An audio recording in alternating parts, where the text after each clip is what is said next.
आज मैं आपको 5 मार्क्स वाला थ्योरी और कॉन्सेप्ट पढ़ा रहा हूँ। 5 मार्क्स में ये क्वेश्चन पूछा जाएगा।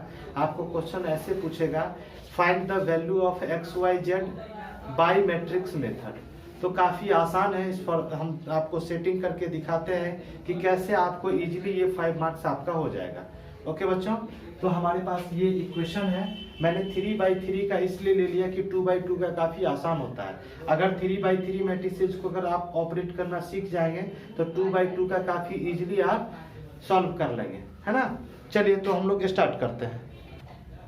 तो बच्चों आपको छोटी छोटी बारीकी काम करना है।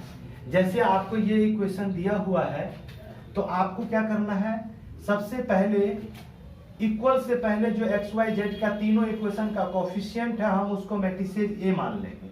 उसको क्या करेंगे, मैट्रिसेज ए मान लेंगे।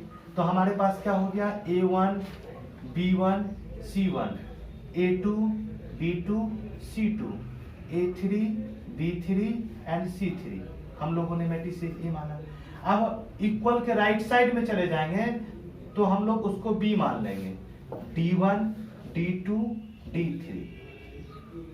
ओके बच्चों, अब उसके बाद हम लोग अपने मन से कैपिटल एक्स बराबर क्या करेंगे, एक्स वाई जेड हम लोग लेट कर लेंगे। ठीक है, अब आ जाइए, हमारा फॉर्मूला जो होता है सॉल्यूशन सिस्टम का, सॉल्यूशन सिस्टम ये capital X is equal to A inverse B. और ए इनवर्स का मतलब क्या होता है, adjoint of A by determinant of A into B.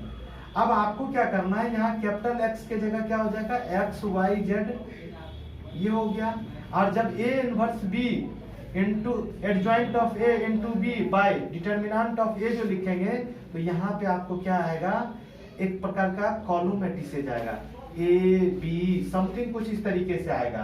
तो ये दोनों आपका इक्वल मैट्रिसेज हो गया, 3:1 और 3:1। तो क्रॉसपॉन्डिंग एलिमेंट क्या होगा, सेम हो जाएगा। तो ये x is equal to A आ जाएगा, y is equal to B आ जाएगा, z is equal to C आ जाएगा। कुछ इस तरीके से हम लोगों ने डेट किया है। तो ये आपका x इज इक्वल टू ये a आ जाएगा इस तरीके से, y is equal to B आ जाएगा और z is equal to C आ जाएगा। तो ये आपका आंसर होगा और ये 5 मार्क्स में पूछा जाएगा बच्चों। अब इसी चैप्टर से 1-2 ऑब्जेक्टिव आ जाता है। पहला नंबर एक ऑब्जेक्टिव किस तरीके से आएगा, एक होता है कंसिस्टेंट सॉल्यूशन।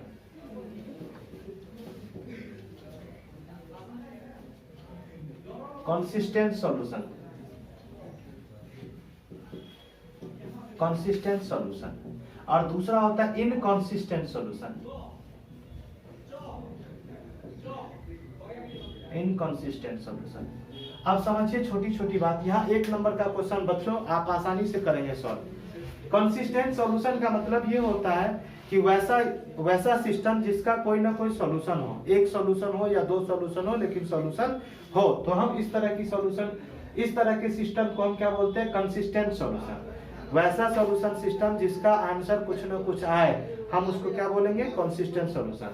और दूसरा होता है इनकंसिस्टेंट, इसका मतलब सॉल्यूशन क्या करेगा, यहाँ पे एग्जिट करेगा, सॉल्यूशन होगा और यहाँ पे क्या होगा, इनकंसिस्टेंट में नो सॉल्यूशन। तो वेरी इजीली है, यहाँ पे देखेंगे क्या हो रहा है कि ये x इज इक्वल टू हमारा ए इनवर्स बी है और ए इनवर्स का मतलब adjoint of A by determinant of B. तो अगर नीचे में 0 नहीं आएगा तो कुछ ना कुछ इसका सॉल्यूशन होगा।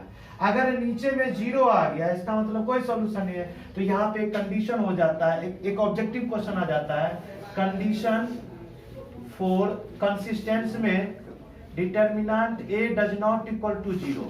जब ये 0 नहीं होगा तो कुछ ना कुछ डेफिनेटली मान आएगा। इनकंसिस्टेंट में क्या होगा, determinant A is equal to 0। जैसे ही नीचे में 0 आएगा पूरे को अनडिफाइन कर देगा, तो इससे क्या हो जाएगा, नो सॉल्यूशन होगा। तो ये बात आप ख्याल रखेंगे।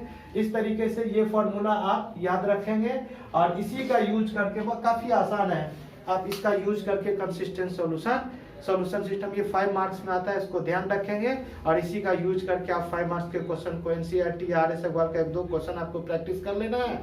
बस ये आपके हैंड का हो जाएगा। ओके बच्चों, तो इसी चैप्टर में आपको कभी कभी क्या करेगा, ए इनवर्स पूछेगा।